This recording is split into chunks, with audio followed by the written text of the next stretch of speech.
Nou, ons gaan die Bybel neem en oopmaak nou by Romeine 7.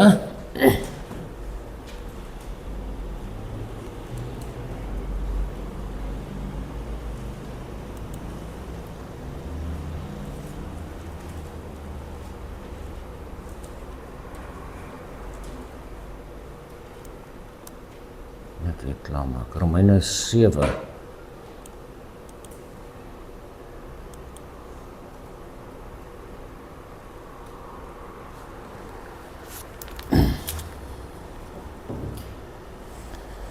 Vers 7. Wat sal ons dan sê? Is die wet sonde? Nee, stellig nie. Inteendeel, ek sou die sonde nie anders as deur die wet geken het nie. Want ek sou ook die begeerlikheid nie geken het as die wet nie gesê het nie, jy mag nie begeer nie. Maar die sonde het aanleiding gevind deur die gebod en in my allerhande begeerlikheid gewerk. Want sonder die wet is die sonde dood. En sonder die wet het ek vroeër gelewe, maar tot die gebod kom, het die sonde weer opgelewe en ek het gesterwe. En die gebod wat die lewe moes wees, die het vir my geblyk die dood te wees. Want die sonde het aanleiding gevind deur die gebod en my verlei en daardeur gedood. Dus is die wet heilig en die gebod is heilig en regverdig en goed. Het die goeie dan vir my die dood geword? Nee, stellig nie. Maar wel die sonde dat dit kon blyk sonde te wees, omdat dit deur die goeie vir my die dood bewerk, sodat die sonde deur die gebod uitermate sondig kon word. Want ons weet dat die wet geestelik is, maar ek is vleeslik, verkoop onder die sonde. Want wat ek doen, weet ek nie. Want wat ek wil, dit doen ek nie. Maar wat ek haat, dit doen ek. En as ek doen wat ek nie wil nie, dan stem ek die wet toe dat dit goed is. Maar nou is dit nie meer ek wat dit doen nie, maar die sonde wat in my woon. Want ek weet dat in my, dit wil sê in my vlees, niks goeds woon nie. Want om te wil is by my afwesig, maar om goed te doen, dit vind ek nie. Want die goeie wat ek wil, dit doen ek nie. Maar die kwaad wat ek nie wil nie, dit doen ek. Maar as ek dan doen wat ek nie wil nie, dan doen ek dit nie meer nie, maar die sonde wat in my woon. Ek vind dus hierdie wet. As ek die goeie wil doen, is die kwaad by my aanwesig. Want ek verlustig my in die wet van God na die innerlike mens, maar ek sien 'n ander wet wat in my lede stryd voer teen die wet van my gemoed en my gevange neem onder die wet van die sonde wat in my lede is. Ek, ellendige mens, wie sal my verlos van die liggaam van hierdie dood? Ek dank God deur Jesus Christus ons Here. So dien ek self dan wel met die gemoed die wet van God, maar met die vlees die wet van die sonde. Ek lees net 8 vers 1 ook.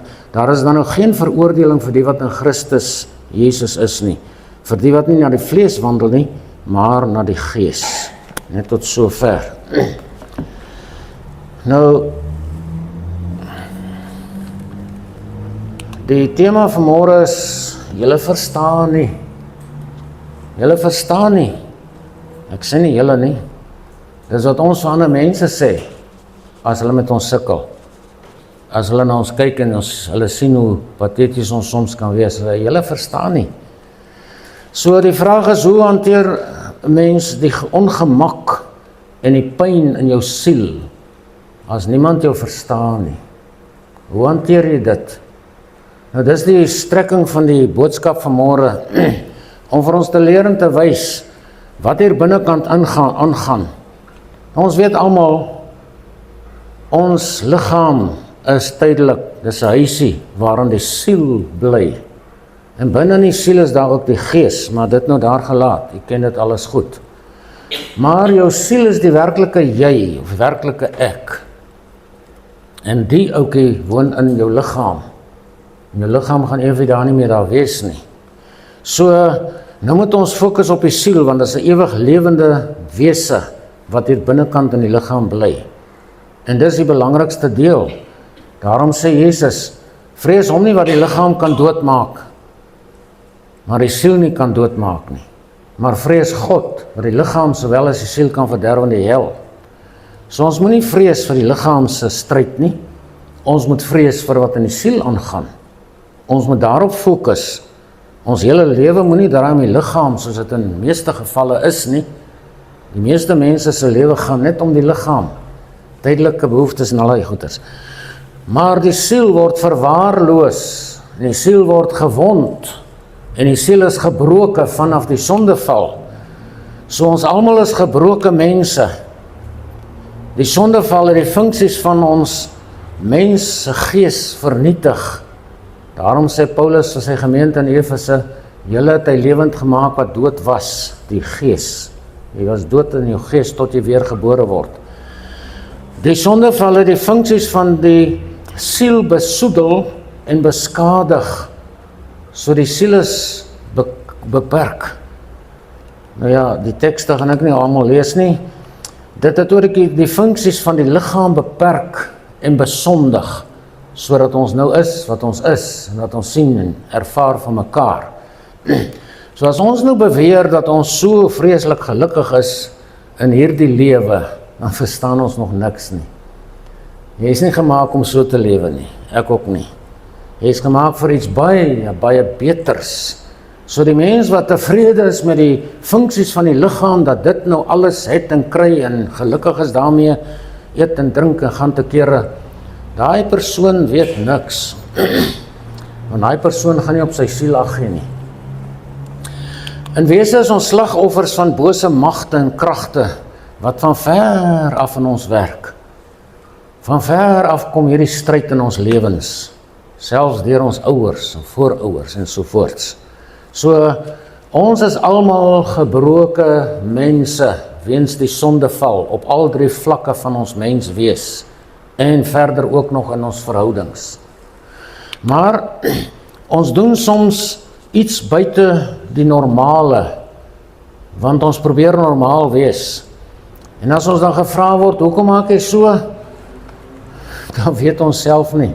Ek het net gereageer, dit het net gebeur. Dan vra mense, hoekom het jy dit gedoen? Dis mos verkeerd of dis nie reg nie. Sê ek weet nie, ek het dit net gedoen. En dit is wanneer die siel nie tot sy reg kom nie en die liggaam of die vlees die mens beheer. So dan begin ons grawe en soek na redes en antwoorde, verskoon, oor wat gaan met my aan? Hoekom leef ek soos ek leef? Hoekom is dit so? Paulus het dit mooi beskryf in Romeine 7 en sê, die goeie wat ek wil doen, dit doen ek dan nie. Maar die kwaad wat ek nie wil nie, dit doen ek. En dan kom die sonde ter sprake, en dan kom die wet ter sprake. So alle mense worstel met hulle self, en selfs Paulus het met homself geworstel, ons het gelees in Romeine 7 vers 24, waar hy tot die einde kom en sê, ek ellendige mens, ek het nie raad vir myself nie, want as ek die goeie wil doen, dan doen ek die kwaad. En ek kan nie anders nie, ek is 'n mens, en ek doen dit, en almal om my doen dit. Ek, ellendige mens, ek moet mense lei, sê Paulus. Ek moet die grootste voorbeeld wees as apostel, maar kyk wat gaan in my hart en my binneste aan. En Dawid sê, sy siel is so benoud van al sy stryd, dat hy sê, my siel smag na u heil, met ander woorde, na die heilige dinge van God hier binnekant, want ek is in moeilikheid. Psalm 143, o Here, lei my siel uit die benoudheid in u geregtigheid. So dis hier waar God en die mens by mekaar wil kom, in die geregtigheid van God, om jou siel op hierdie vlak in te lei, in die ewige dinge van God, om op hoër dimensies en dieper dimensies te kan lewe en te bestaan. Psalm 42 sê ook verder, my siel dors na God, na die lewende God. Wanneer sal ek ingaan en voor die aangesig van God verskyn? Wanneer kan ek en God weer by mekaar kom, sê hierdie Kores. Wanneer gaan ons weer by mekaar kom? My siel is bekrompe hier binnekant, ek smag na heil. En Psalm 88 sê ook van ons, my siel is sat van teëspoede, my lewe raak aan die doderyk. Dis ons lewe, en ons is tevrede daarmee, want ons kom oor die weg, ons oorleef daarom, en dan het ons nou en dan so aftykie, en dan kry ons lekker, en ons eet weer lekker, en ons kuier bietjie, en ons geniet onsself, en dan dink ons, dis die lewe. Hoe meer ek daarvan kry, hoe beter is dit vir my, en hoe meer soek ek daarna. Maar nou sê Psalm 116, bande van die dood het my omring, en angste van die doderyk het my getref. Ek het benoudheid en kommer gevind. Ag Here, red my siel. Here, kom help my. Dis almal se uitroep, soms bewustelik, soms onbewustelik. Soms selfs in jou drome sal jy roep na God om jou te help. en ek ook. So, al die groot godsmense was getuister in hulle siele. Hier is maar 'n paar aanhalings. Maar almal is getuister, hulle siele het in benoudheid, daar was teëspoed, hulle was sat van moegheid en alles wat oor die siel gekom het, die mens hier binne in die liggaam. So, almal het hulle pyn gevoel en geroep om hulp. Hoekom? Want iets ontbreek hier binne. Die siel is nie wat die siel moet wees nie. Ek is nie wat ek moet wees nie. Ek is nie eens wat ek kan wees in hierdie lewe nie. Want gedurig stry ek met myself en met ander en met die lewe, soms met God. Dis hoe die lewe is. Wat het gebeur met die mens? Daar het 'n groot verlies in die siel gekom deur die sondeval en deur onkunde in die lewe en deur die feit dat 'n mens nie genoeg aandag aan jou siel gee en jou siel nie ordentlik versorg nie. Daarom het daar 'n ontsaglike verlies hier binne ontstaan. En ons noem dit sielsverlies. Dit is die pad wat ons moet uitloop na verlossing en na oorwinning en na vervulde lewe. Thomas More sê, die grootste siekte van die 20ste eeu, wat al ons probleme deurskemer en ons individueel en sosiaal baie diep raak, is die verlies van die siel. Nou, hy het 'n boek geskryf daaroor, The Care of the Soul. Ons siele ly verlies. En ons word met 'n siel gebore wat klaar verlies ly weens die sondeval. So dit is met ander woorde om die beheer van jou siel en sy funksies te verloor.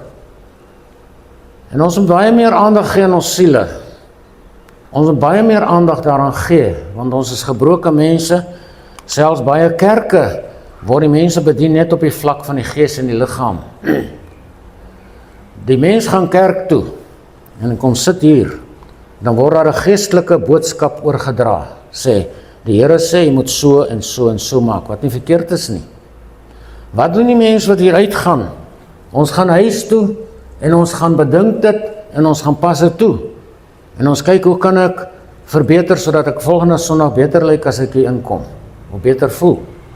En dan word daar weer herhaal, dis die Here se wil dat jy so en so en so moet maak. En ek gaan huis toe en ek probeer so en so en so leef. En ek kom weer terug, en die liggaam en die gees word bedien.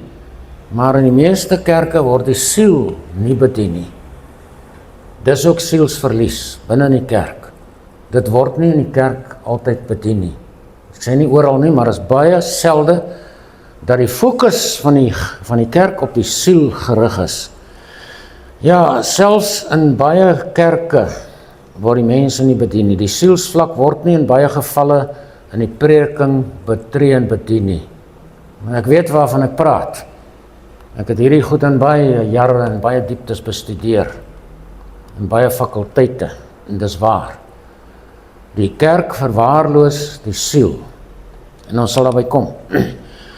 Nou ja, wat is oorsake van sielsverlies? Ek moet dit vir u sê, want jy gaan dit nie self uitvind nie. Jy weet dit nie, waar moet jy soek? Jy moet gaan kyk. Die oorsake van sielsverlies is hoofsaaklik die oorheersing van die vlees.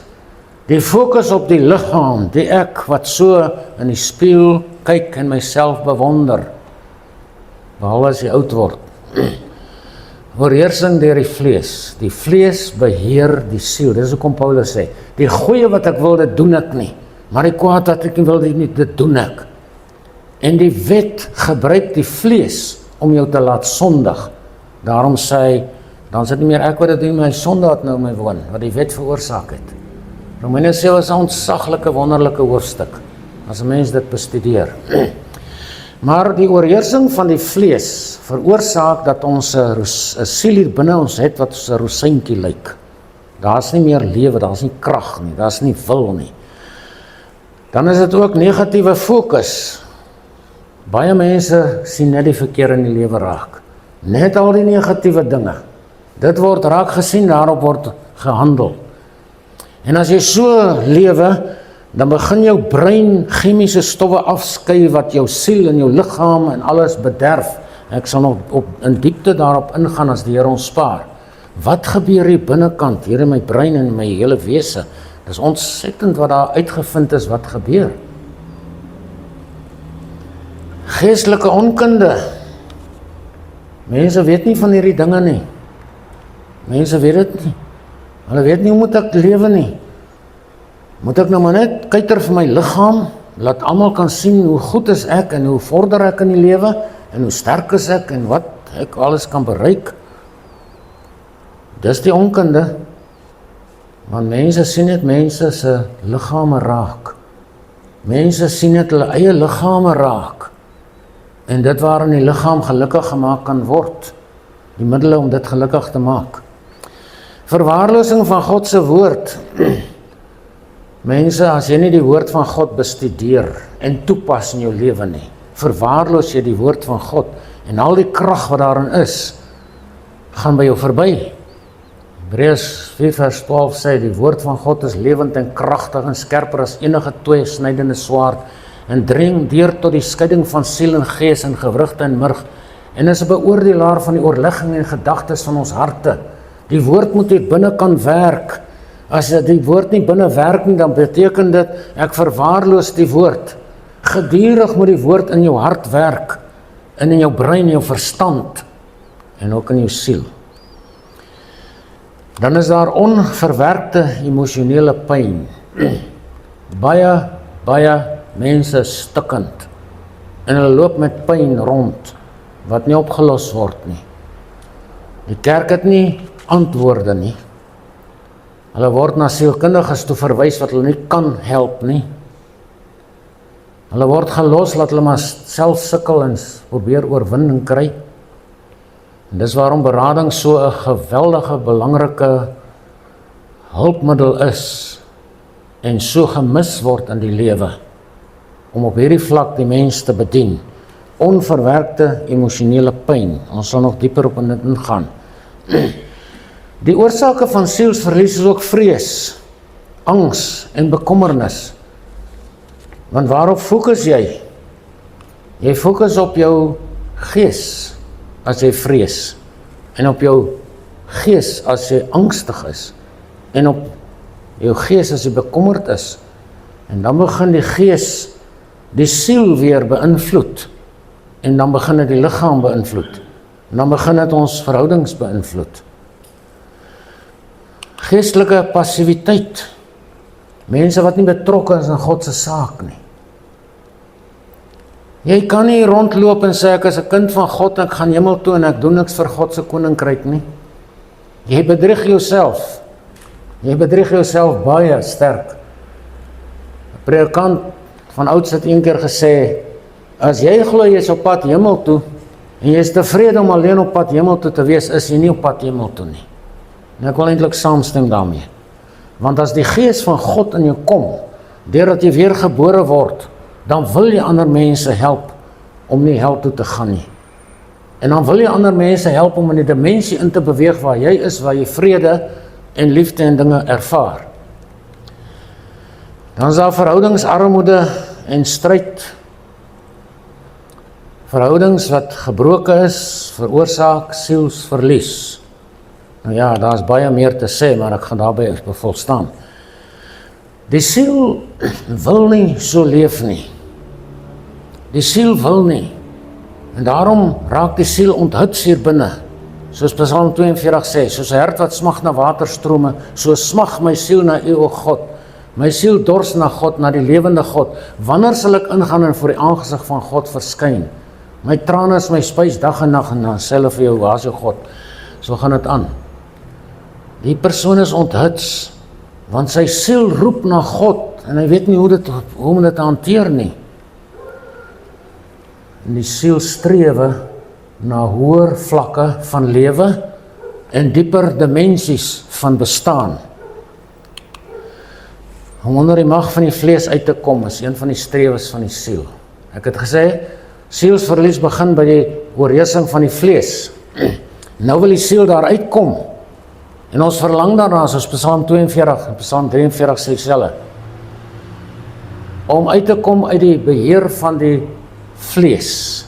En daar is 'n strewe in die siel om tot sy reg te kom, of haar reg te kom. En hulle kom nie daarby uit nie. Kan jy verstaan hoekom ek sê, die goed word nie in die kerke geleer nie?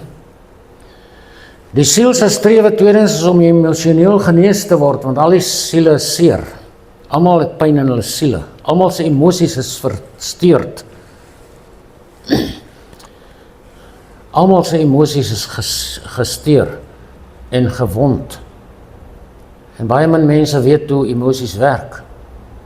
Daar is baie mense wat sê, ek mag nie kwaad word nie. Ek mag nie dit, ek mag nie dat nie. Want het jy geweet, Jesus het self kwaad geword.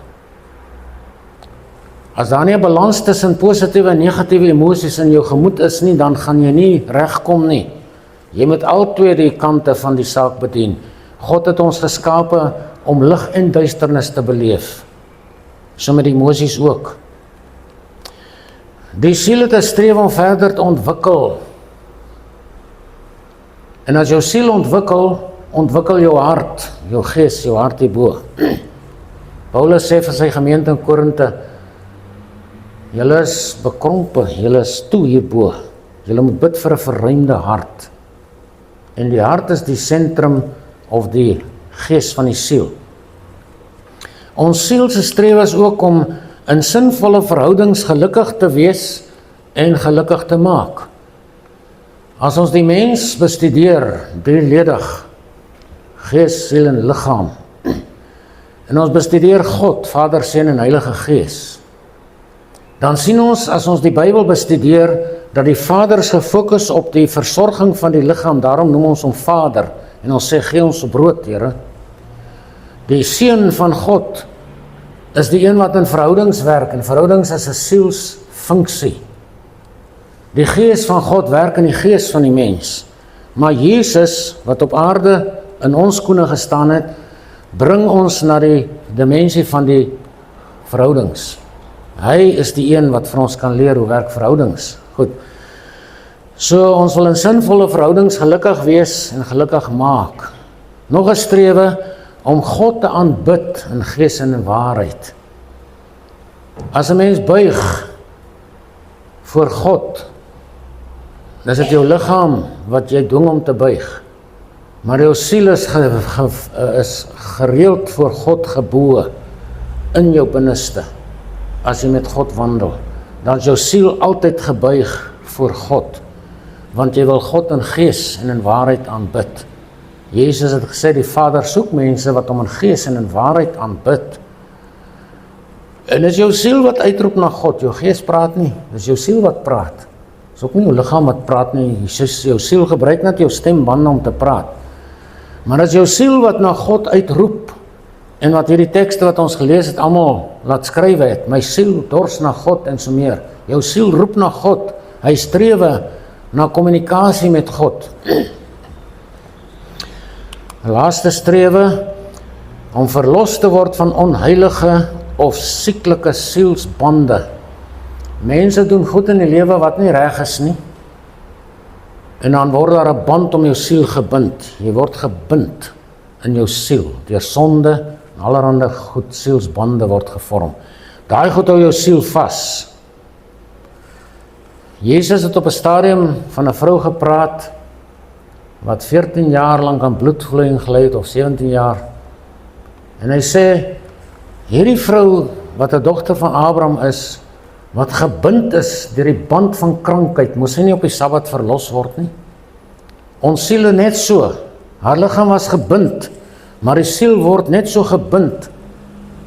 Ons noem dit in Engels soul ties, waar mense rondloop met sielsbande, wat hulle vashou en wat hulle op sekere maniere laat optree in die lewe. Hulle kan nie vry wees en hulle kan nie lekker wees nie. So daar moet aan gewerk word. So wanneer ons na binne kyk en God se lig op jou siel skyn, vind verborge dieptes en funksies dringend aandag nodig. Daar's funksies hier binne wat dringend aandag nodig het.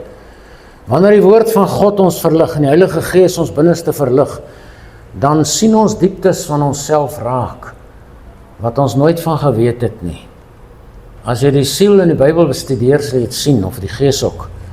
Funksies wat dringend aandag nodig het, Ek verwaarloos my siel. Ek dink die liggaam moet nou net alles kry.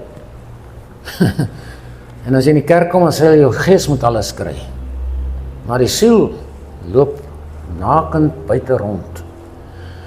Dringende funksies, dringende verborge dieptes wat ontgin moet word en betree moet word, is die vlak van die siel. Ek het dit al baie gelees vir u, maar die mense wat nie altyd hier is nie, wat dit nou moet hoor.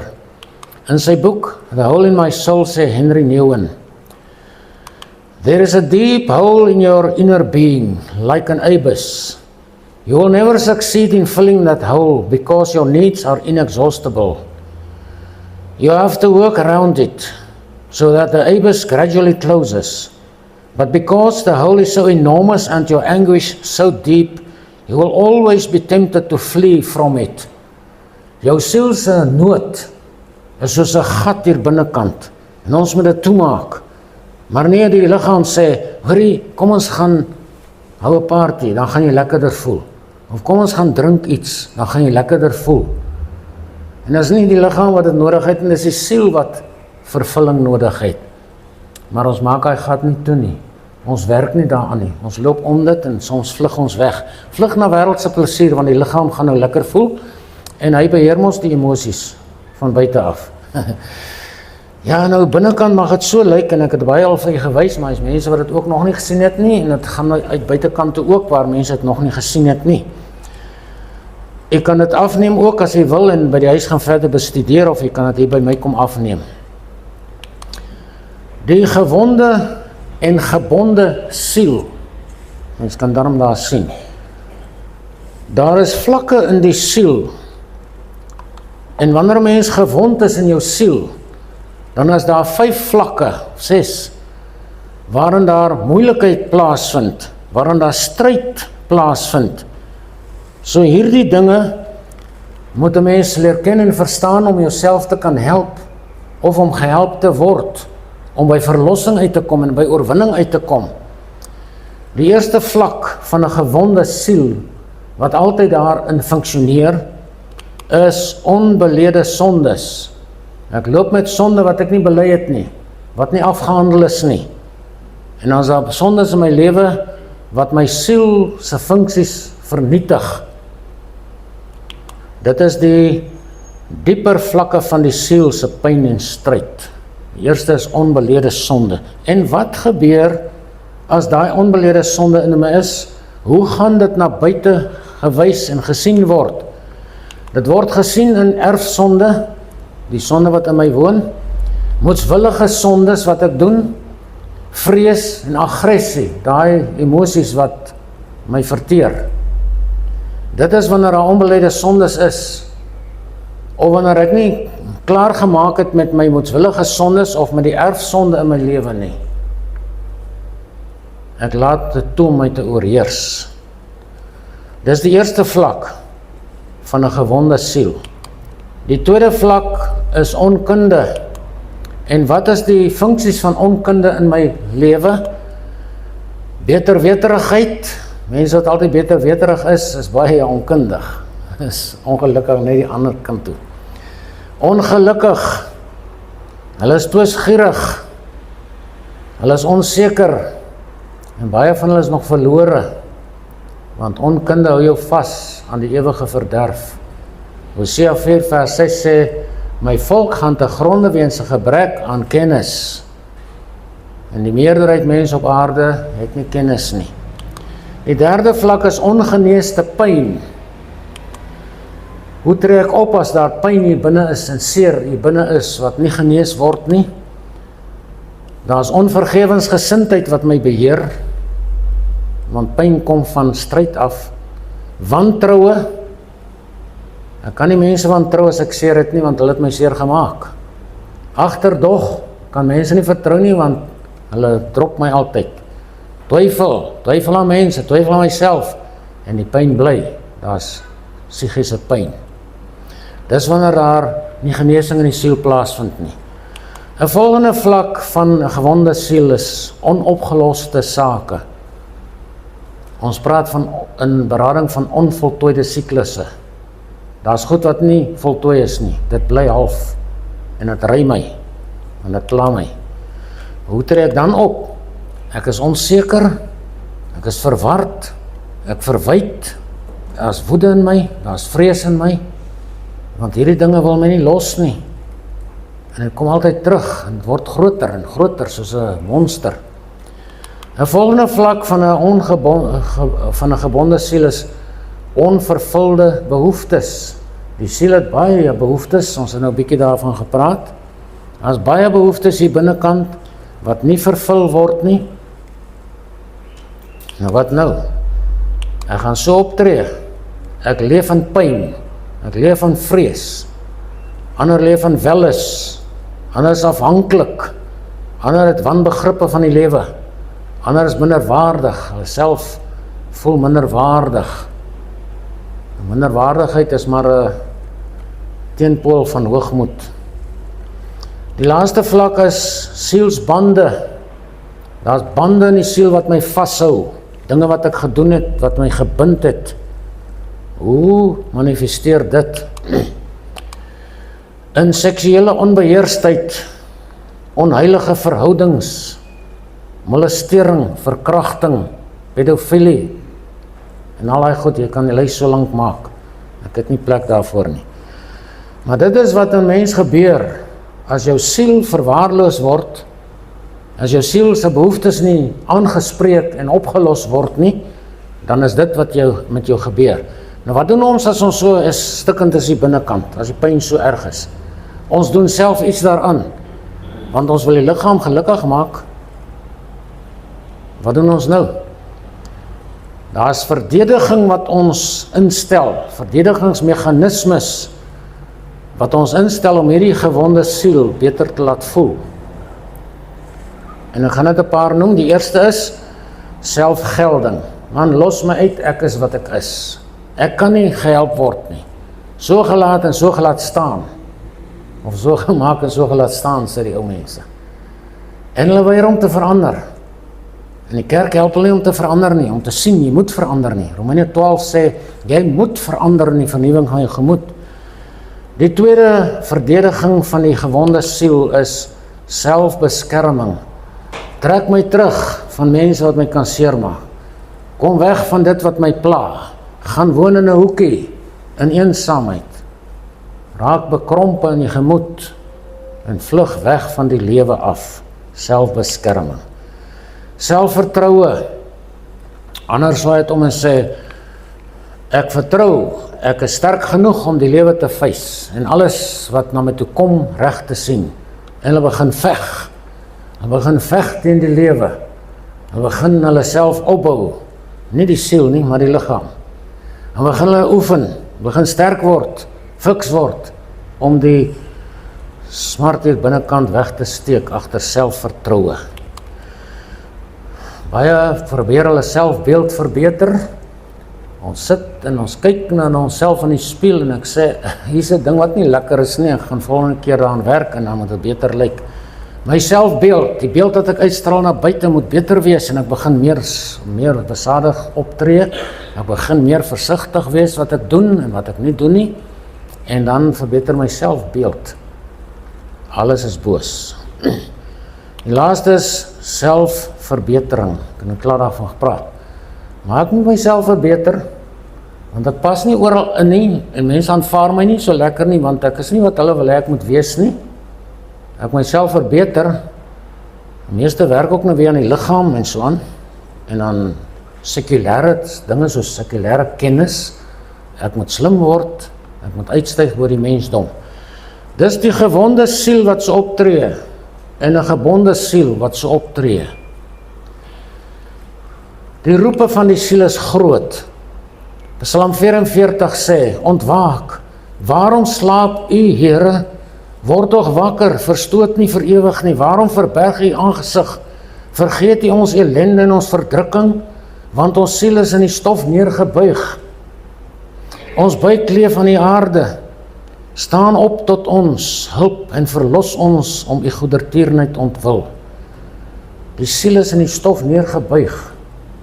Nou roep ons na God, en God sal help as ons opreg is. Die buik kleef in die aarde. Die buik is nie jou maag nie. Die Griekse woord is koilia. Hieronder is 'n sentrum. Hier's 'n brein hieronder en is die koilia. Dis waar daar neurone en allerlei goede plaasvind in jou brein plaasvind. Dis hoekom bekommernis altyd hierso so gryp. Dis die koilia, die buik. Paulus praat van die kretens, hy sê hulle lê buike. Hulle wil net heel erg lê. So staan op tot ons hulp en verlos ons. So moontlik het jy dringend hulp nodig, want jou seer kan ander ook seer maak. Nou word ons almal so geïsoleer van ander mense, want ons binnekant kan ons self nie handhaaf nie, en dan begin ons met mense sukkel, en ons maak ander seer. En mense vlug van ons weg. Ons is onaangenaam.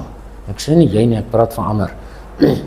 Hier's 'n pragtige ding wat al baie keer gewys is. If you heal what hurt you, if you don't heal what hurt you, you'll bleed on people who didn't cut you.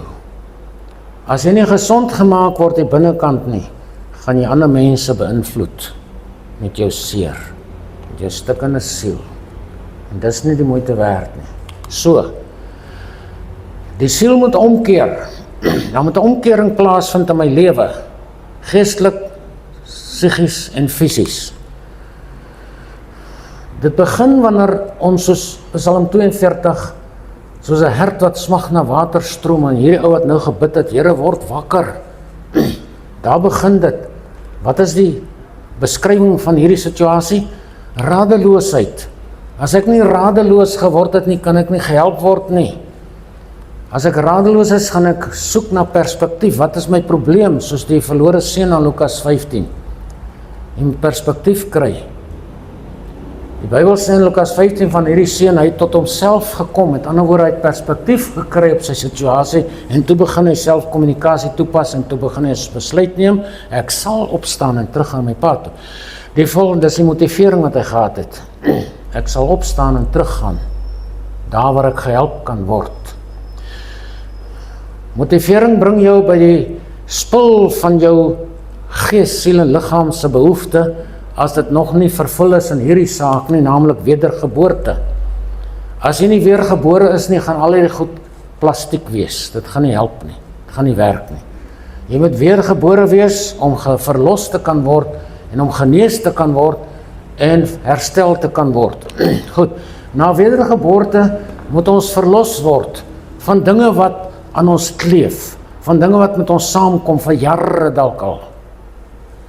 Jy word nie by wedergeboorte verlos van alles nie. By wedergeboorte ontvang jy die ewige lewe, jy word verlos van die oordeel van God, dis al. Maar die mens bly mens. Stelselmatig sal mense agterkom, ek is nou gered, maar hier kom nou weer die ou dinge terug. Waar kom dit nou vandaan? Skielik is dit weer hier, en skielik gryp dit my weer vas. Verlossing, dis wat Jesus is, ons verlossing. En dan moet daar gemoedsvernuwing plaasvind. Ek moet verander. Ek moet hierdie dimensie van verandering betree. En as dit plaasvind, dan word ek 'n wenner in Christus, en dan word my siel heropgebou. Dan sal dit so lyk in die model wat ek hier wys. Dit sal so lyk as ek na God toe kom en na hulp gaan waar jy gehelp kan word. Hoe lyk die verloste siel? Die dieper vlakke daarvan wat ons gewys het, wat so seer gekry het en so vervul is met allerlei negatiewe magte en kragte, die genesing van die siel se dieper vlakke van pyn en stryd. Die eerste is ware vergifnis, en dit sluit aan by wedergeboorte, om waarlik vergewe te word. Maar nie net vergewe te word, maar om ander ook te vergewe. As jy met onvergewensgesindheid in jou lewe loop, gaan jy nêrens kom met geestelike dinge nie. Nêrens, jou siel sal bly wat hy is daar. Hoe lyk dit as 'n mens waarlik vergewe is? Jy ontwikkel onmiddellik 'n vergewensgesindheid. Jy is vry en verantwoordelik in jou lewensbestuur. Vergewensgesindheid is nie wat mense dink nie. Wanneer iemand my nou skiet in die voet en ek verloor my voet, dan moet ek hom of haar vergewe. Dis 'n daad van vergifnis, dis nie vergewensgesindheid nie. Matteus 18 beskryf wat is vergewensgesindheid. Lang voordat jy teen my sondig, het ek jou klaar vergewe. Dis wat Jesus gedoen het. Lang voordat ons teen hom gesondig het ons klaar vergewe. 'n Vergewensgesindheid is nie 'n ding wat, as jy my nou geslaan het of my besteel het, nou gaan ek jou vergewe en dan is alles weer reg nie. Net nou kom iets anders, dan is dit weer so. 'n Vergewensgesindheid sê, al doen jy wat aan my, ek het jou klaar vergewe. Dis die gesindheid van Christus. Filippense 2 vers 5 sê, want hierdie gesindheid wat in Christus Jesus was, moet in julle wees. En hy het nie gewag totdat hy jou kon vergewe vir dit wat jy nou gedoen het en dit wat jy net nou gedoen het nie. Aan die kruis het hy klaar vergewe, wat jy gaan doen. Alle mense gaan doen. 2000 jaar gelede het hy die skuldbrief van alle mense aan die kruis vasgenaal. En as jy na hom toe kom, dan word daai skuldbrief gekanseleer. So, vergewensgesindheid is iets baie diepers. Ek sal eendag oor vergifnis praat. Maar die tweede vlak is kennis van Jesus. Jy kan net vry raak as jy Jesus Christus leer ken. Nou baie mense sê, ek ken hom. Hoe ken jy hom? Jy ken hom net as jy die woord van God bestudeer, deur gebed, deur 'n wandel deur die Gees, deur die vervulling met die Heilige Gees, en 'n dieper studie van Jesus in die Bybel. Want die hele Bybel gaan om Jesus. So lyk dit as ek kennis van Jesus opdoen in die lewe. Ek raak nederig. Ek leef uit genade en waarheid, en ek is mensgerig. Ek kyk na mense met ander oë. Ek kyk deur die oë van Jesus nou na mense. Dis wanneer jy Jesus ken. Wanneer jy deur sy oë na mense begin kyk. Hoe kyk ons na mense? 2 Petrus 3 vers 18 sê, julle moet toeneem in die genade en in die kennis van ons Here en Saligmaker Jesus Christus. Petrus laaste woorde, want hy weet hoe onkundig is ons oor Jesus. Die derde vlak is innerlike genesing. Die siel het innerlike genesing nodig. Die liggaam het pompies en spuite en goed nodig. Die siel het innerlike genesing dringend nodig, elke mens. So as jy daarby kom, hoe lyk dit? Jy raak vry, jy word verlos, jy word vertroos. In Lukas 4 vers 6, 18 en 19 gee Jesus sy roeping na die aarde. Hy sê, die Gees van die Here is op my, omdat hy my gesalf het om die evangelie in die armes te bring. Hy het my gestuur om die wat verbryseld van hartes te genees, om aan gevangenes vrylating te verkondig, om die aangename jaar, die toekoms van die Here aan te kondig, en so meer. Dis wat ons binne nodig het. Jesus se aanraking en verlossing. Die volgende vlak is innerlike sekuriteit. Ons almal loop met onsekerheid rond, totdat iets gebeur in ons lewens.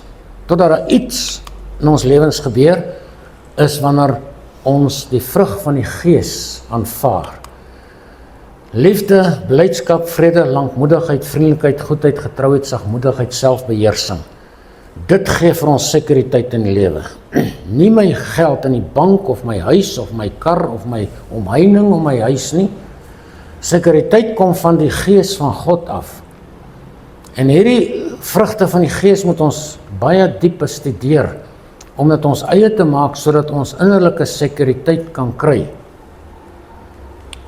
Die volgende vlak is om 'n wenner in Christus te wees. Wat gebeur as ons dit is? Ek het 'n gesonde kommunikasie. Ek dra die wapenrusting van God. En ek is dinamies. Hoekom word die wapenrusting van God so verwaarloos in die kerk? Omdat daar nooit by die siel uitgekom word nie. Want dis die behoefte van die siel. Jy beklee nie jou vleis met die wapenrusting van God nie, beklee jou innerlike mens daarmee. Goed, die laaste wat ek wil noem is die ware vergifnis. As ons waarlik vergewe is ons vry, verlos en vertroos, soos die ander ook. Nou het ons ook die opbouing van die siel, deur sekere dinge wat ons toepas, selfkennis.